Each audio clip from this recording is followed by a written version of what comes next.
Nice to see you, my child. I hope all is going well for you this day. I have a request, a selfish one, but if you have any spare time?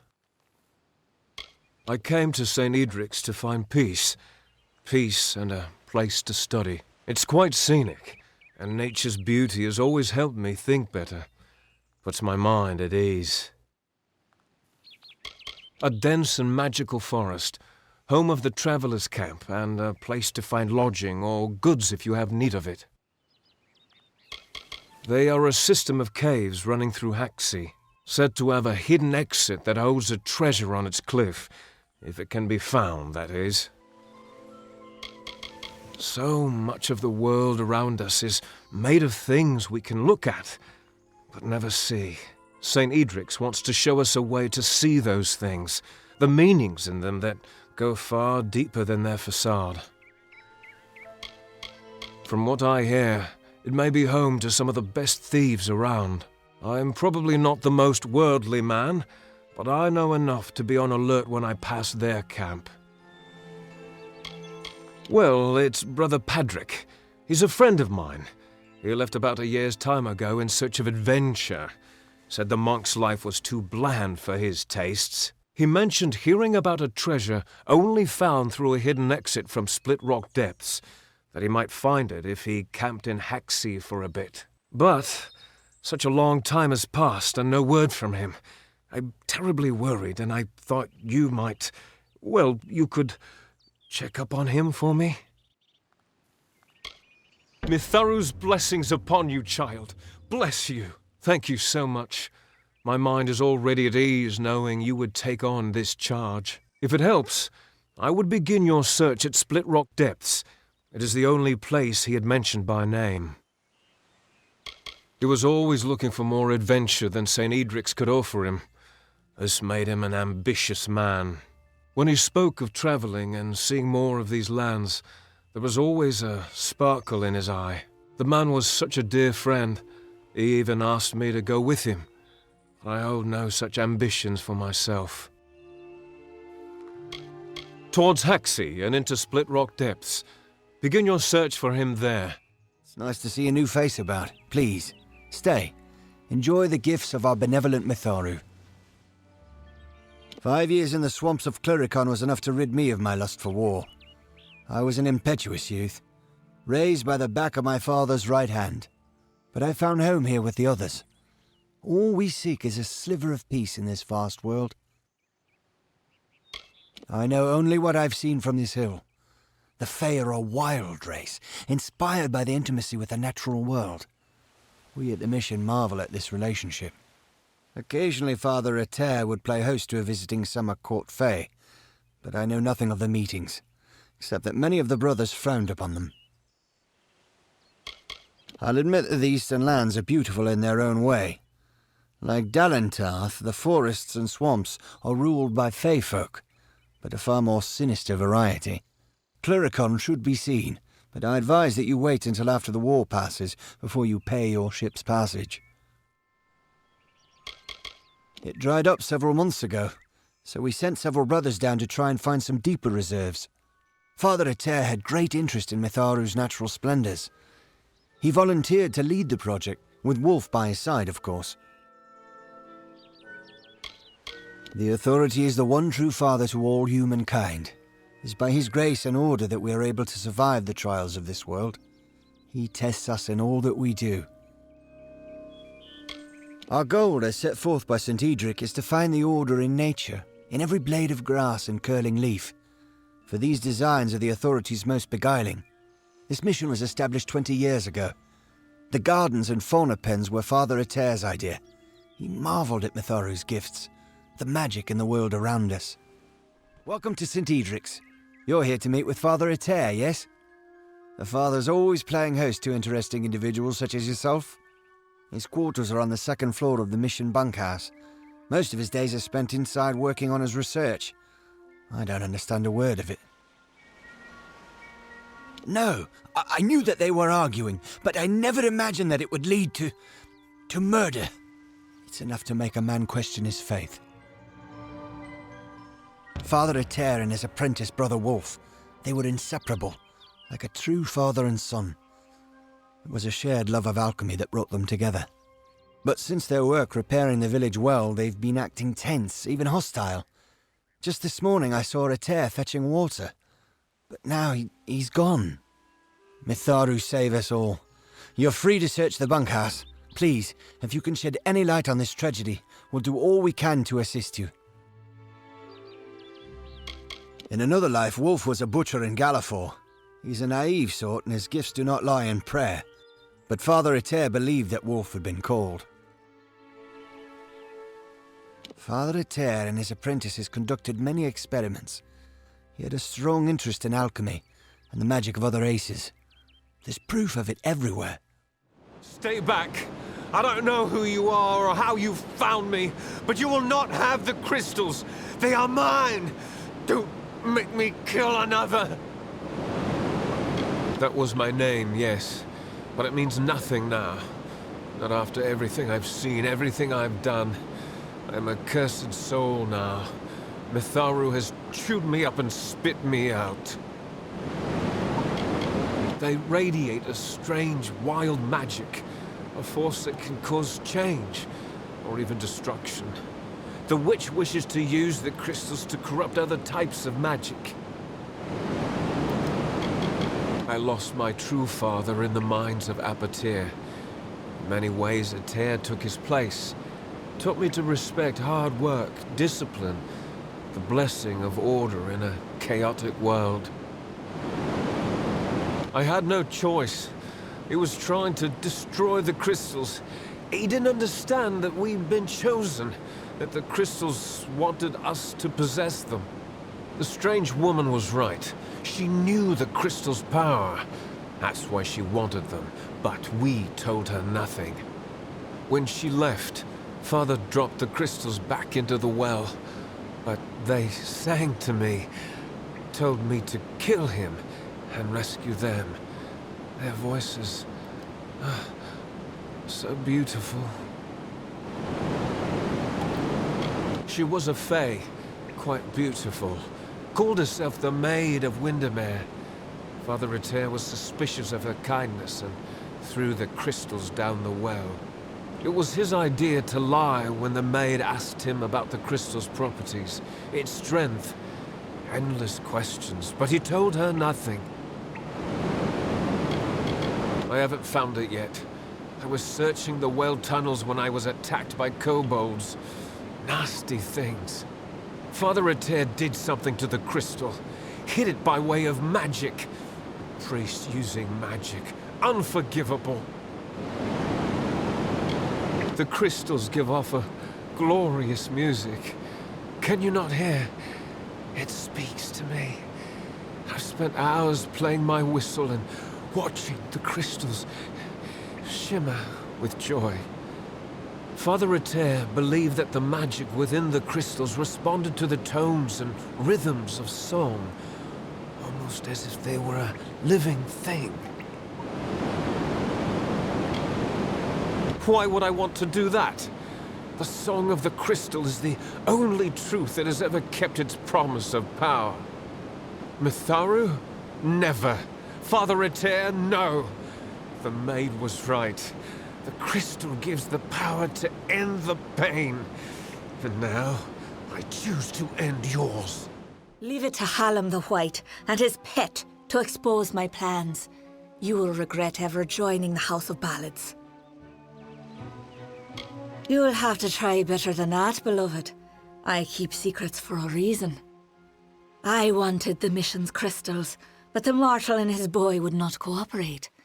But I always find a way to get what I desire, don't we all? I am known as the Maid of Windermere, but that is all you shall learn this day. Winston is with me, and he will stay with me until I deem it fit to return him. If the House of Ballads wishes to have its king, it must send its greatest warrior. Since I have all of them, that leaves you. Come, I wish to collect you as well. I will be waiting. This is not just about the court anymore. You have roused the maid's interest, and it is clear she wishes to add you to her collection. We must do as she commands, but we will be prudent in how we proceed. This ballad, The Champion, is one to be undertaken with great caution. So, Sagrul, are you ready to make the preparations and depart? Now is the time. I cannot foresee the outcome of these events, Sagrul. This version of the telling has never been told. I can hardly bear to think of what is coming.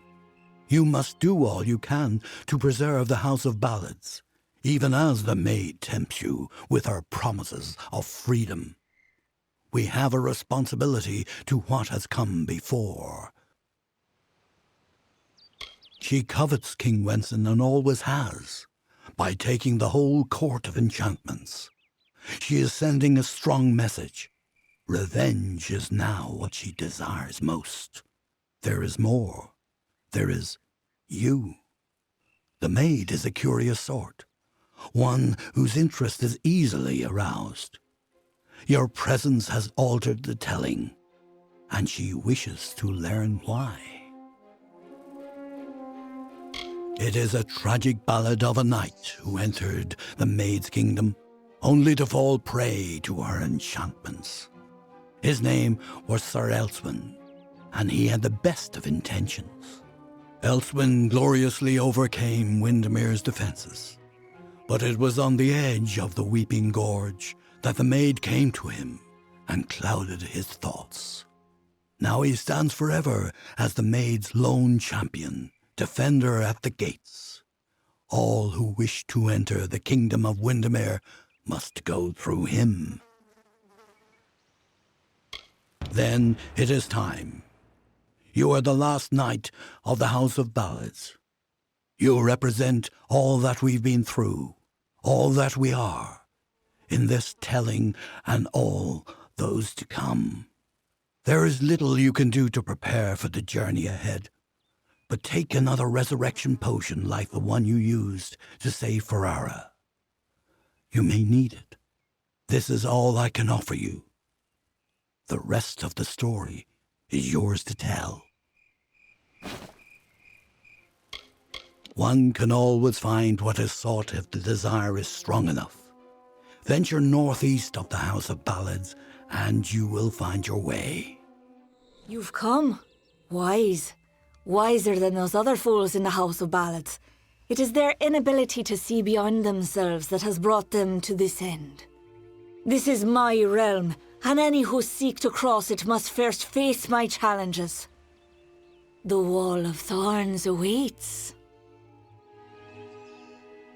You will not lay eyes on him until I find you worthy of it.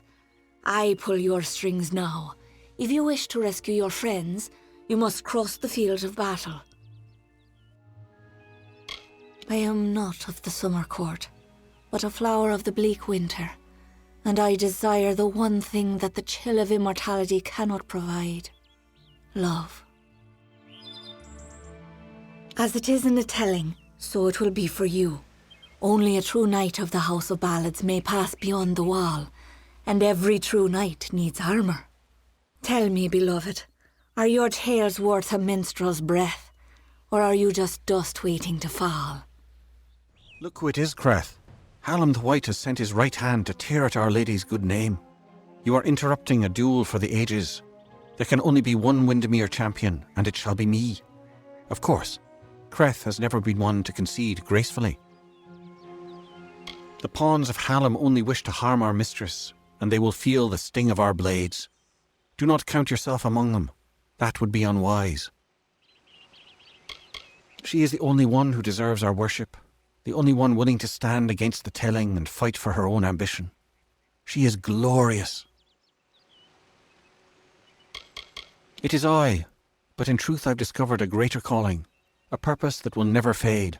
I fight for the maid now, and she whispers her love to me. Need our armor? Is this a jest? You will never impress the maid. She is only interested in true knights of the realm. Perhaps you can help us choose, Sigral. Creth and I were just fighting over who should be the maid's true champion. Unless you believe yourself worthy of such an honor, then by all means challenge one of us to a duel. The prize, your sought-after armour. We honour this field of battle in the name of the maid, who can have but one champion, only one defender of Windermere, and one worthy of her love. Creth thinks it is he who she desires, but he is wrong. He is always wrong. There can only be one defender of Windermere. As Sir Elswin was no longer worthy, Creth and I dispatched him hastily, and in a manner befitting one of his service. You may win more than just my armour, Sagril. You will know that you are truly the victor, for Eärmar is the greatest knight ever to raise a sword in the maid's name. Indeed, I must confess, this was the outcome I desired. Shall we? Well, I grow more impressed with every head you lay before me. Well done. You rival even Sir Elswin in your foolish arrogance. You may have passed the Wall of Thorns, but the Weeping Gorge proposes its own unique challenges. He was captain of the Royal Windermere Guard, and my staunchest defender. His body lies below where it fell. I mourn him in my own way. Like all the elders, little phantoms hiding behind the victories of the past, weak minds are the easiest to control, and those two are mine now. It is what prevents my enemies from simply marching into my kingdom and feeding it to the flame. To raise the bridge, one must defeat its guardian, the legendary Sir Elswin. Only then will the path make its way open to you. Alas, Sir Elswin has been killed, as goes the story. This time I fear he's staying quite dead. Another terrible price of our waning magic. Pity. Ha! I have you right where I... Wait! What's the meaning of this? Who are you and where is my opponent? Oh! I see what happened. Blast! Perhaps next time. Really? I don't think so, Dustling. Enough, mortal. You presume too much. This song does not belong to you. There can only be one champion, and his name is Sir Creth. Perish and rot as a corpse in the sun? It's a bit late to change your mind now, isn't it? You are brave. No mortal has ever set foot in my domain. Isn't it wondrous? I've spent centuries whispering my wishes to the earth, the trees. The crystal has made it so. Never before has there been one worthy of sharing it with me. Do you fancy yourself a ruler? Join me and my enchanted beasts in this, the autumn of my kind. And you mean it. That is why you so fascinate me. You continue to snarl, even in the face of your own demise. Admirable. Stupid, but admirable. Hallam has seen it, and I dream of little else. The tale of the Fae enters its final telling. All the old songs will perish with their heroes, and a new era will begin. And while the end is near, it has yet to be written. You are the harbinger of change our people have long feared, and with you lies our legacy. Whatever I desire, it makes possible. I wanted to change the ballads, and I have done it. I wanted Wenson, and he is mine. The Prismeer makes it so. Those who seek to be my subjects, to serve me in every way. The wild fae you see before you are under an enchantment. This keeps them docile. You are safe here so long as you do not anger my friends. They will pay you no mind, but some advice. Keep your weapons sheathed. Wenson waits for you in my castle, but only a fool would simply invite you in. And I am no fool. I have been part of this story for too long. This village is my legacy, how the world will remember me when all the courts have fallen. Below, my army prepares to wipe clean the songs of yore. You could lie beside me in the waning days, but if rescuing Wenson is what fate has written for you, Then you will find him. And you will find me. You're not at all what I expected. I am Sagril, Chancellor of Windermere. She said you were beautiful, although I have noticed that she has peculiar tastes. You're just in time.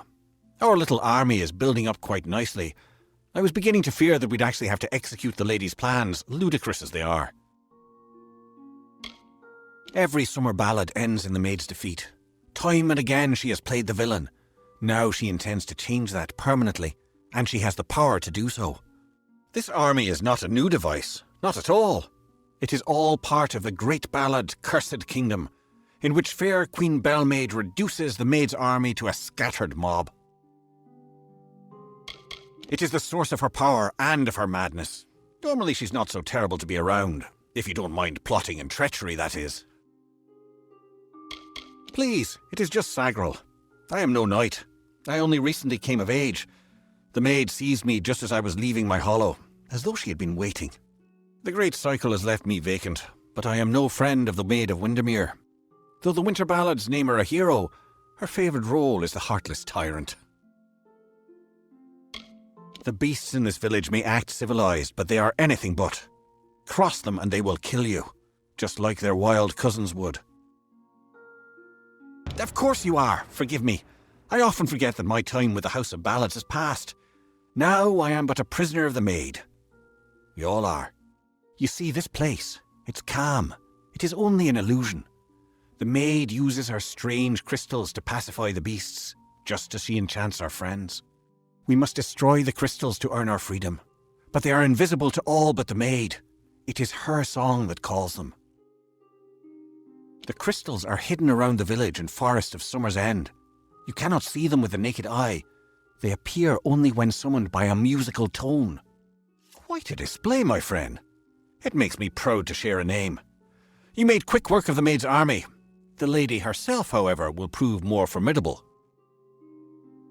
Take this. It's the key to the village bell house. That bell rings with the same tone as the flute, only louder. So loud it can be heard across these high mountains. The toll will break the enchantment on the maid's castle. Then you will have your chance. Make the most of it, my friend.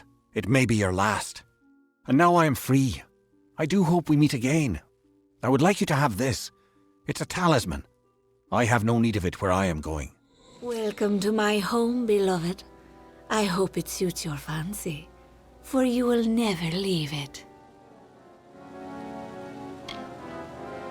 I loathe this rock. Its chilled corridors and dripping ceilings, its whispering haunts of a past long dead. I no more wish to be the queen of this castle as I do to return to it again and again. I will escape its legacy. That is a promise. The fates of Creth and Aylmer are on your head, my love. Those good knights were victims of this decaying pattern, sacrifices to the House of Ballads. As for the others, they will fulfill their roles shortly. Each has been saved, freed from their well-worn paths. They walk a new road now. My road. Wenson is here, along with his court of enchantments. The great halls and corridors echo with their voices, of the ancient stories told and forgotten. It is time to begin anew, for we write the final chapter of the House of Ballads. Only when the memory of ancient glories has faded can new glory be forged.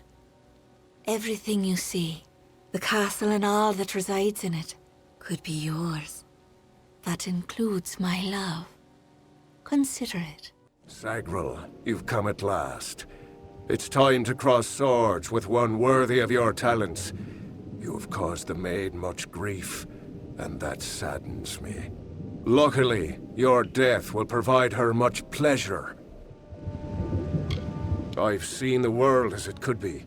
A realm where I can be what I choose, go where I choose. The maid has enchanted me with her truth. I honor the Emerald Lady with every head I lay at her feet. Yours is next. Look at this, Olaine. The maid's old keep still has vermin lurking in its shadows. Tell me, Sagril, is there a reason we shouldn't exterminate you? I was offered a new telling. One where I no longer bowed to the will of a man who was in every way my inferior. For the first time, I was given a choice. I know who I am. I am Bellmaid, servant of the Queen of Spring, the Maid of Windermere. At last you've come. The maid has made her sick fantasy a reality. Everything she was has been warped by the Prismere crystal she holds so dear. It is difficult to tell if she controls it, or if it controls her. We must escape this place. The telling has failed us, Sagaril. Nothing is certain. I've been captured by the maid many times in the telling, and I've always escaped. This time, however, I'm afraid the outcome may prove different. Enchanted, all of them. All to write her twisted tale of dominance. This isn't about breaking the shackles of the past. It's about power, nothing more. If we must. But I fear I have no role in this song now. We are far beyond what is familiar. The maid will be in the courtyard, where our ballad finds its end. Come, I will show you. Perhaps then I will find the courage that is required. Stop! Sagar, wait! Go no farther! I can't do this. I can't. You must understand. Every time I have faced the Maid of Windermere, we've both dangled by the strings of fate, puppets in the telling. Now she is free of those bonds. I would not even know how to face her. Before, my victory was assured. I have never known failure. This story is yours now, my friend. Take the King's token. You are the only one left worthy of possessing it. It was you she wanted all along. We meet in the flesh at last. It is a pity our relationship ends here. I was beginning to think we had a future, as creatures of common purpose. So they say. But you and I both have seen the coming fire, a change the likes of which no fae, summer or winter, has ever seen. The telling will never cease, but the ballads that make up its grand design will wither and fade, and new ones will blossom on the vine. All you have witnessed was for me alone. It was justice. Imagine a lifetime of bondage 100 times over, and you will know my suffering. You, though, you are special. You are one capable of comprehending such concerns. We too, we are misunderstood. Perhaps, but you and I are the same. We challenge the past and strive to rewrite the future. We are singing the greatest song of all. The Tuatha have taught me that power only comes with the willingness to destroy, to begin anew and tell new stories. And in Prismere, they have found the means to do so. I weep for what might have been. You and I, side by side, wielding the power of the crystal. But there can only be one hero. You have returned, victorious. I know that you had a chance to change our telling, to break the Maid and the House of Ballads from their natural course. Yet, you did not. You struck down the Witch Magware and restored our legacy, for now. But there were casualties. The Maid's death rendered Wenson impotent. This cannot stand. As a result, you have ascended to your rightful place. You are now King of the House of Ballads. Finally, we found the last person we need after all. I'm Helig Cross. I'm leading an expedition to the land south of Dalentarth, the Teeth of Naros, and we could use another strong back.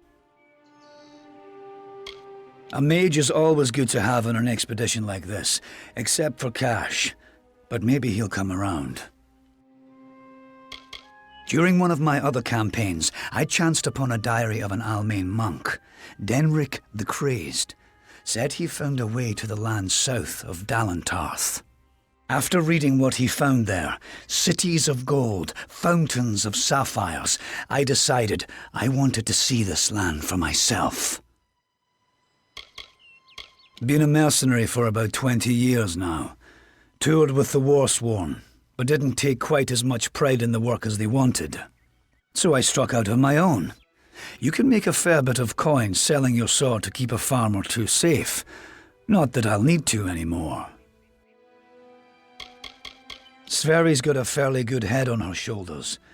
She's only got eyes for gold, but there's plenty for all on this trip. When it comes to navigating ruins, there's no one I trust more. We're in the foothills of the Teeth right now. It's not the easiest place to reach, sheer cliffs of stone, and few passes through them. Few facts. The only record of a successful journey there was by an Almain missionary named Denric, returned half dead and maddened to hell. He claimed the southern land as home to a miraculous city, wrought of gold and trimmed with silver, even said it floated above the earth, if you can believe it. It's hard country, damn impossible to find a pass in the mountains, but if I'm right, this cavern will take us under them.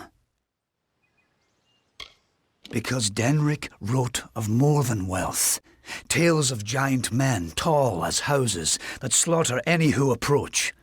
It took weeks even to convince Cash and Sverri to join me. With a fourth, we can take a bigger haul without sharing too much of it.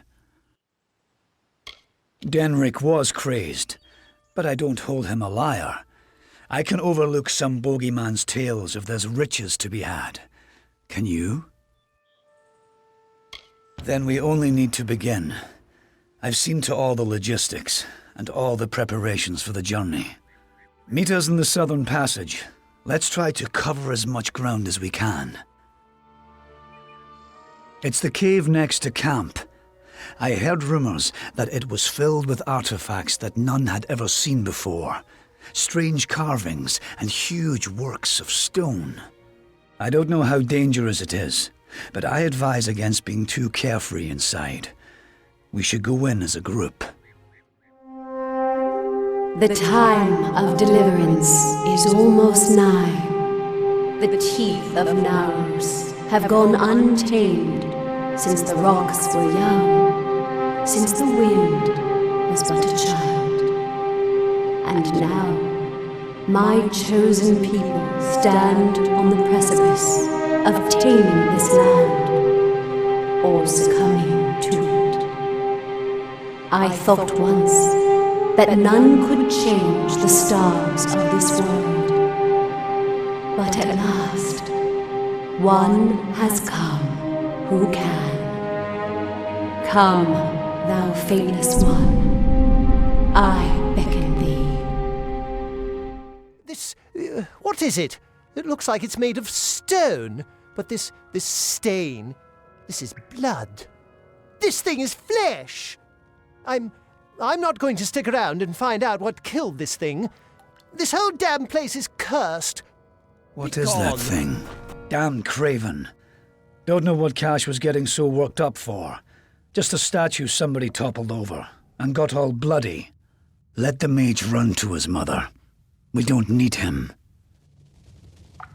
We don't even know if it was a corpse. Could have been a statue that an Eton decorated with some entrails or something. Wait a moment.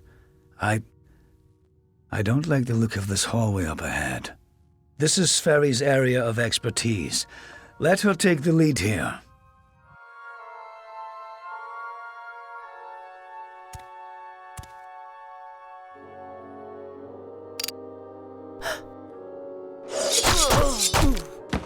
What was that? First the mage turns coward, then Sverri dies doing the one thing she's supposed to be suited for. Is this some sort of joke? What's next? Are you going to reveal you're really just a kobold with a bad case of mange? Clearly I should be more thorough when recruiting my expeditions. Fine, let's just keep moving. We'll manage on our own from here. We keep going. Cash proved to be useless, and Sverri's not helping anyone anymore. Looks like it was always up to us.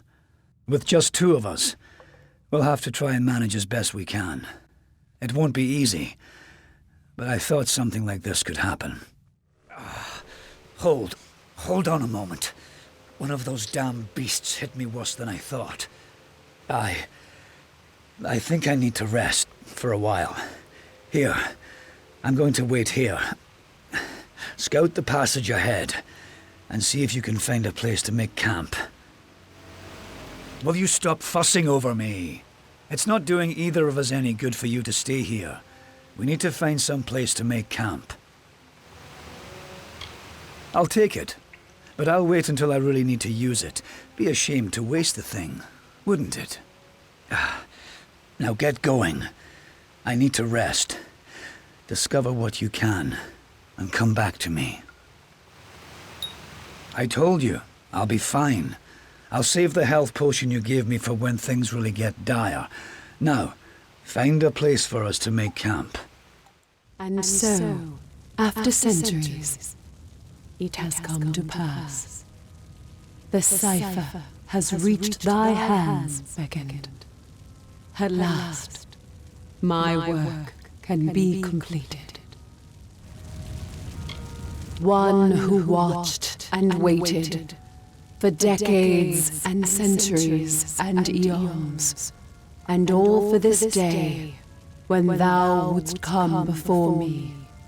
I have read the fates of this world to find thee, unfated one. Much rests on your shoulders, but I have one more burden to lay upon thy brow. Since the inception of my labors, I have always known that their fulfillment would require fate to be unbound. Such is the paradox of faith. The tapestry of fate offers no allowance for such events. Only an unfated being could complete the work I had started. So I waited, in despair and hope. And then thou came to pass. I needed thy nature, and it was created, though I had no hand in it. I see that as fate, in a way. To continue thy path through the tapestry of fate, and perpetuate its sundering, I will open the way to the teeth of Naros. Seek the Primos, and thy duty will be made clear in time. Go now with my blessing. Go now with my purpose. For thou art beckoned. That which was ordained must be undone.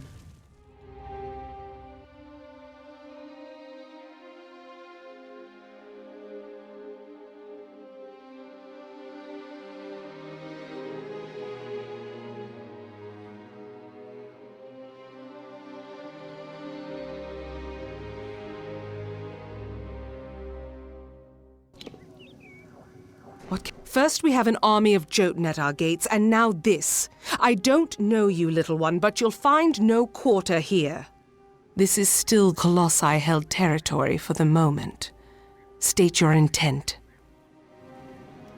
You barge into these lands, and yet you do not know who holds them? I am. My people are Colossi. For years we have held these lands as the hallowed grounds of our gods. We are stone and flesh, sword and faith. Everything does harm in these lands. I do not know you, so why should I take you at your word? Furthermore, none have come from those caverns since they were sealed, save you. How is it you came here? It is a road that has gone otherwise unwalked since it was sealed. How did you walk this path? Strange entity. A curious riddle, but one that must be solved later. It seems the Jotun have rallied their strength. That was well fought, little friend. You have a strength in your arms that belies their lack of girth. Perhaps you are not the interloper I believed you to be. You claim to have been summoned, but for what purpose? It was an old passage built by my people as our faith demanded. Once, it was to lead to fertile woodlands. But we were commanded to stay our diggers, our masons. So we remain in the teeth. The Jotun are a savage race, but their cruelty can be controlled as easily as it can be fostered. Before we came here, the Jotun were our wards, but that was a lifetime ago, and now they call for our heads. We have come, little one, from savage lands and savage past. We have been picked by the gods to carry their will across this world, and now we inhabit this land, summoned by our gods to do their works, and who now are silent. I command the soldiers that protect my people, the Colossi, from the dangers of this land. They are many, and we are but few. Each passing year it seems more and more like we lose ground. But what can we do? We are commanded to stay here. What strange forces brought you here? You speak of the Holy King of my people, and that artifact you bear. Could it be the cipher? Your mission is twice damned already. The Primos is a recluse. But more immediate than that is the Jotun horde. Idylla is sealed off as long as they continue plaguing my people. It is the city you see floating in the sky over this land of savages and dangers. It is my people's greatest accomplishment and failure. I cannot speak more of it to an outsider. Forgive me. A relic of great importance to those of my people that carry the faith. I thought it was just a myth, but one who carries the cipher is much loved by the gods. So the sages of my race say. A blessing as much as a curse. He is our spiritual leader. That is all you need to know. The Jotun are led by Karunk, a warlord that reigns over his horde from his ramshackle tower. One of my scouts, Remy's, watches them now. He can offer you advice on fighting the warlord, and if you can kill Karunk, I will lead you to the Primos myself. It is a wonder to any mortal eyes, though because it is not good enough for the gods' tastes, we must call it a failure. And still we bear this bitter truth every morning, and by every sundown it seems liable to crush us under its weight. The warlord is cruelty incarnate. He has transformed the memory of my people's leadership into that of slavery, as if we possess such barbarity. He makes camp in the barbarous tower you see in the distance. He must be killed if this is to end. Keep it close to you. That artifact is proof to many that you are the avatar of the gods. It holds much power. The quickest way to end their threat would be to kill their war chief, Karunk. With his death, the others will be brought to heel. Ah, what a horrid little thing you are. Are you some kind of Jotun runt? Explain yourself quickly. The last thing I want is to give away my position. They gorge themselves daily. They fight at the slightest provocation. They pride themselves on their odor. Are these truly the menace to our society? I have seen him rip a spear from his belly without so much as a grunt. We thought he might just not feel pain, but I know his secret. I am a scout for the Idylla Guard. There are many dangers that lurk in the corners of this land. My job is to root them out. She is a competent warrior and good leader, but she's served the city almost non-stop since she became the captain of the guard. Every day she seems more strained than the day before. How long can she continue serving the city? That much I was aware of, and I knew Sakandra would send someone. But you? A sign of the times, to be sure, but if you're to do the deed, then I have information that you will need. Karunk is truly powerful, but no more so than his brethren. It is not his strength that's troubling. It's his fortitude. 2 kobolds he keeps with him work some strange magics that heal his wounds and help him resist injury. Kill them, and the fight is yours. Using primal magic would certainly help as well. Strange thing, aren't you? Primal magic is a magic imbued upon weapons and gems. Only armament can channel it. The magic does some damage on its own, but its true strength is its ability to augment other magics you cast on your foe to a devastating degree. Take this weapon, use it to inflict primal magic on a foe, and let loose your spells. Even a Jotun warlord could not withstand such an onslaught. It is an older form of magic, one that does little damage on its own, but can wreak havoc when combined with elemental spells. Using weapons infused with primal magic, you can increase your foe's magical sensitivity. Even a troll's hide will have its resistances sapped. Imagine loosing your most damaging spells with no resistances. Few would survive such an onslaught. I had heard. From Remy's, I received word that one such as you entered Karunk's tower with no trepidation, no anxiety. Do I even have to ask? Does the war chief still draw breath? It was said the gods would call their champion. And here you are, bearing the cipher, seeking the Primos. You seem to know your way around short blades. Take mine, as a sign of thanks for ridding these lands of the warlord. May they serve you well. Now my forces can put the rest of the Jotun to the spear beckoned. Before this day, I thought it was just a myth, a lie my people told ourselves to make our sins more bearable. The beckoned is a deliverer. The beckoned speaks for the gods. The beckoned is their messenger, their conduit. What is the beckoned? One who carries the cipher, the icon of the gods. One who faces the troubles of my people without hesitancy. The beckoned is you. With their leader dead, they will likely keep to themselves and lose the will to harry my people as they have. I will wager that they won't suffer incursions into their camp, for good or ill, but still they have caused my people suffering. Shall we wait and allow them to inevitably rise again? This is our best opportunity to finish them. I owe you much for killing Karunk beckoned, so I will do as you say. I only hope you do not reap bitter fruit from your generosity.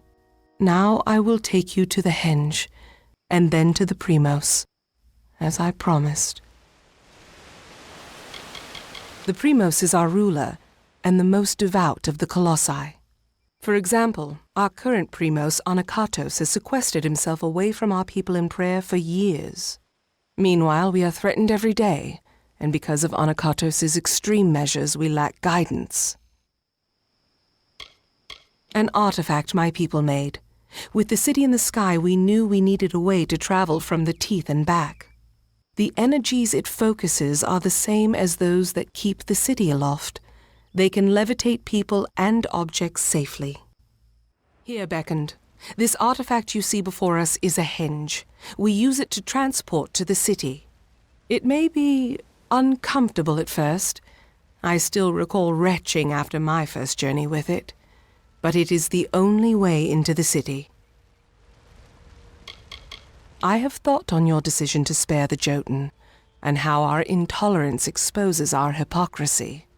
At first I saw no reason for it. The Jotun are cruel and savage. Then I realized that we Colossi were that way once, until someone gave us a chance. And here you have it, Idylla, our great failing. Now let us go to Anakatos. He may hide from our people's needs, but he will not refuse a visitor sent from Athene. The goddess of wisdom was our patron. Though my people worship all the Titans, they hold Athene as our personal guardian. But the gods do not look to us or listen to us. What manner of patron neglects their charge, leaves their wards to the wilderness? We are adrift in these lands, I must admit. We might have been great enough to overcome the burdens, but now we cannot. Now that the trouble with the Jotun has been solved, I am free to investigate other threats to my people, and there are many options to choose from. The gods choose the Primos to lead we Colossi, and to enact their will. Of the gods, we are the favored of Athene, the goddess of wisdom, or we were. Athene's once common words have been quiet for some time. The Primos has prayed in isolation for years, but she does not answer. Mind your step here, Beckoned. I wouldn't want the Colossi's failure to claim any more lives than it already has. It is not here by choice. Or our choice, anyways. Such questions would be better suited for the Primos. Suffice it to say that this was made in anticipation of something that never occurred. Beyond these stairs is the sanctuary of the Primos, the leader of the Colossi people in the teeth of Naros. I must warn you, Onokotos has not left these quarters in years. He vowed to never cease his prayers until the gods answered them, and his people have languished for it. But I think his answer has finally arrived. Speak to him, Beckoned. His people have need of him. After years in his sanctum, I doubt he is the Primos I once knew. But though we all languish in the god's absence, none suffer as he does. He will likely see you as the answer to his prayers.